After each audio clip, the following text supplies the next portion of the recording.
Hi viewers, welcome to our channel. అల్ల నరేష్ గారు హీరోగా, అమృత అయ్యర్ హీరోయిన్ గా, సుబ్బు గారి దర్శకత్వంలో ఎమోషన్ బ్యాక్డ్రాప్ లో తెరకెక్కిన సినిమా బచ్చల మల్లి. ఎలాంటి ఎక్స్పెక్టేషన్స్ లేకుండా ప్రేక్షకుల ముందుకి అయితే వచ్చారు అల్ల నరేష్ గారు. మరి డిసెంబర్ 20న వరల్డ్ వైడ్ గా రిలీజ్ అయిన ఈ సినిమా ప్రస్తుతానికి అయితే మాత్రం అల్ల నరేష్ గారికి ఒక మంచి విజయాన్ని తెచ్చిపెట్టిందని చెప్పాలి. మరి ఎలాంటి ఎక్స్పెక్టేషన్స్ పెట్టుకోకుండా రిలీజ్ చేసిన ఈ సినిమా ప్రస్తుతానికి అయితే మాత్రం ప్రేక్షకులందరూ చాలా బాగా ఆదరించారు.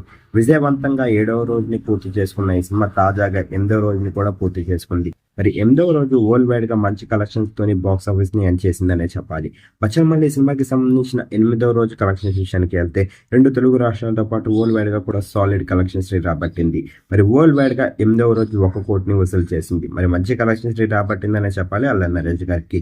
ప్రేక్షకులందరి దగ్గర నుంచి అయితే మాత్రం ఈ సినిమాకి మంచి రెస్పాన్స్ వస్తుంది. ఈ సినిమా కనుక మీరు చూసినట్టుగైతే మరి మీ పాయింట్ ఆఫ్ వ్యూలోని అల్ల నరేష్ గారికి ఈ సినిమా ఎలాంటి విజయాన్ని ఇచ్చింది అనుకుంటున్నారు? కింద కనిపిస్తున్న కామెంట్ బాక్స్ లో కామెంట్ చేయండి. ఈ వీడియో కనుక మీకు నచ్చినట్లయితే లైక్ చేయండి, షేర్ చేయండి. మరిన్ని ఇంట్రెస్టింగ్ అప్డేట్స్ కోసం చూస్తూనే ఉండండి అవర్ ఛానల్.